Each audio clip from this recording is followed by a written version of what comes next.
Hello, students and viewers. Welcome to today's topic with Mohammad Arafat Khan. And today's topic is resolution of a vector.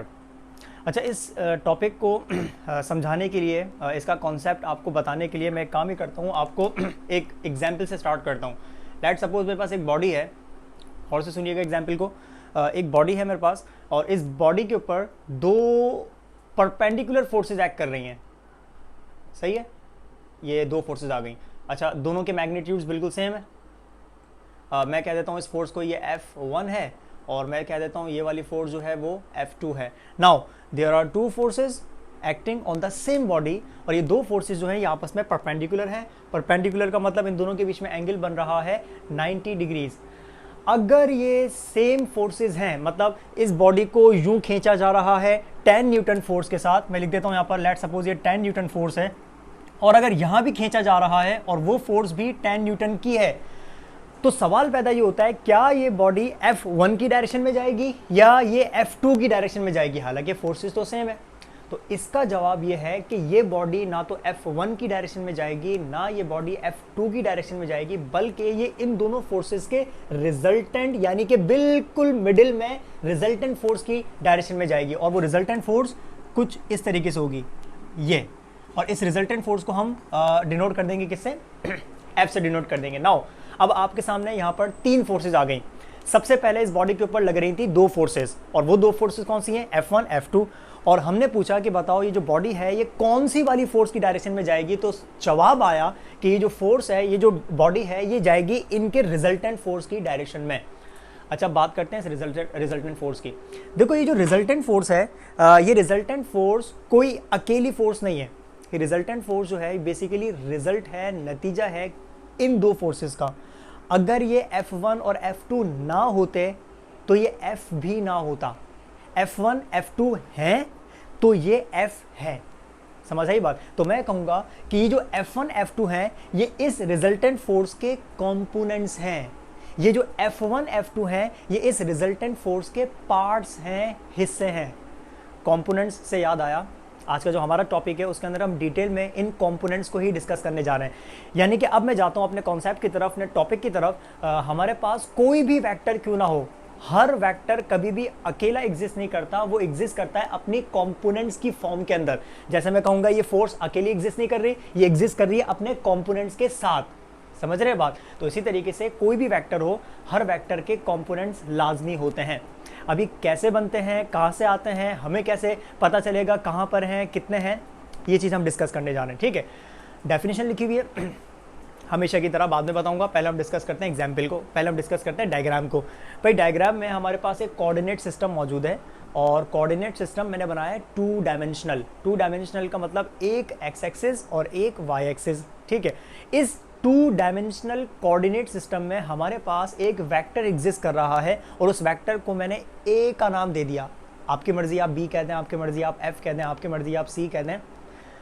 कोई गोली रख के, मतलब gun रख के नहीं खड़ा होगा कि हाँ भाई इसको ये नाम देना है आपने.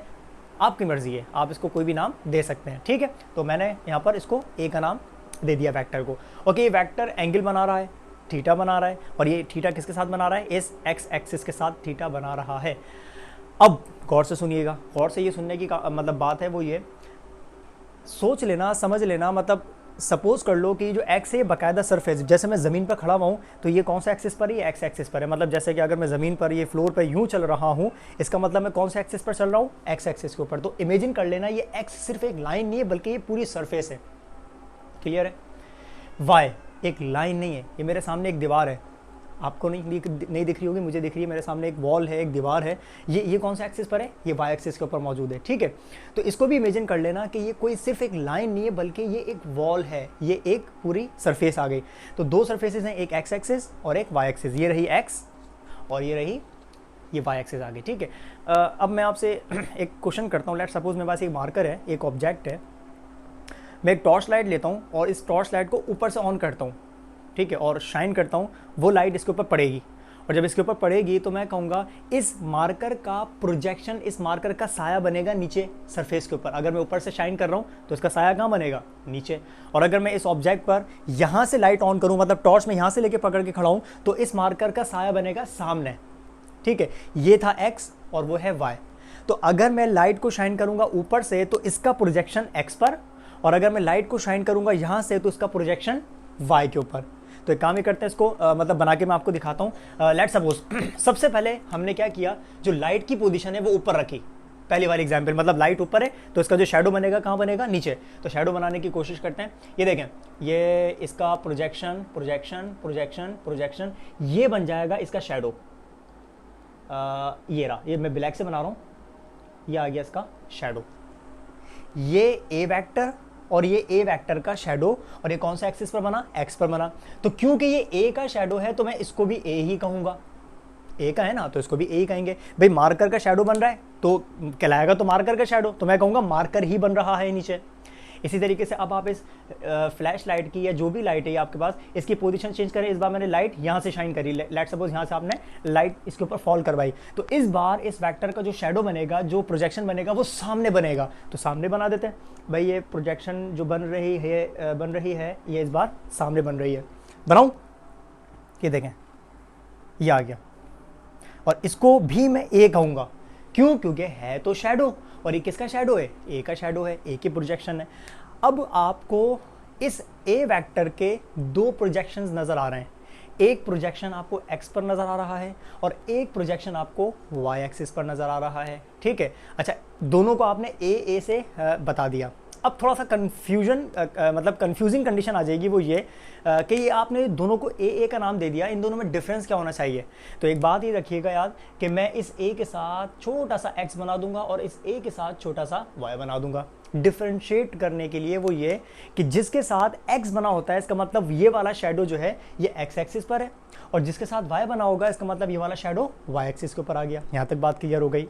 इसका मतलब मैंने क्या किया, इस वेक्टर के दो प्रोजेक्शंस हासिल कर लिए, इस वेक्टर के दो शैडोज हासिल कर लिए। एक प्रोजेक्शन बन रहा है एक्स पर, एक्स एक्सिस पर, और एक शैडो बन रहा है, एक प्रोजेक्शन बन रहा है वाई एक्सिस के ऊपर। यहाँ तक बात क्लियर है। अब इतनी देर से जो मैं शैडोज या प्रोजेक्शन कर रहा हूँ, अब हम इसको प्रोजेक्शन या शैडो नहीं बल्कि इसके असल नाम की तरफ आते हैं। इन चीज़ों को हम कहते हैं कि ये दोनों के दोनों कॉम्पोनेंट्स हैं वेक्टर ए के। कॉम्पोनेंट्स का मतलब ये दोनों के दोनों हिस्से हैं, पार्ट्स हैं, कौन से वाले वेक्टर के, ए वाले पार्ट के। इस वाली मिसाल को, इस वाली डायग्राम को इससे मैच करके देखो। F1 था, F2 था, दोनों आपस में परपेंडिकुलर थे, इनके बिल्कुल मतलब मिडिल में ये F आ गया, रिजल्टेंट फोर्स। ये देखें, ये रहा AX, ये रहा AY, दोनों परपेंडिकुलर हैं, इनके बीच में आ गया इनका रिजल्टेंट।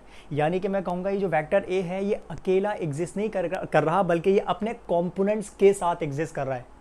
तो भाई ऐसा प्रोसेस, अब बता रहा हूँ मैं आपको डेफिनेशन, ऐसा प्रोसेस जिसमें किसी भी वेक्टर को उसके दो म्यूचुअली परपेंडिकुलर होंगे लाजमी। जब भी आप कोऑर्डिनेट सिस्टम की बात करते हैं तो कोऑर्डिनेट सिस्टम में जो एक्सिस होते हैं ये हमेशा आपस में परपेंडिकुलर होते हैं। तो क्योंकि AX एक्स पर बना और AY वाई पर बना तो ऑब्वियस बात है ये ऑटोमेटिकली 90 डिग्री पर होंगे, परपेंडिकुलर होंगे।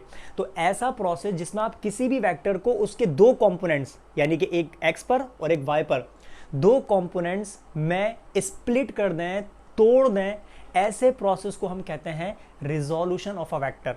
रिजोल्यूशन का मतलब रिजॉल्व कर देना, रिजोल्यूशन का मतलब उसको स्प्लिट कर देना उसके दोनों कंपोनेंट्स के अंदर।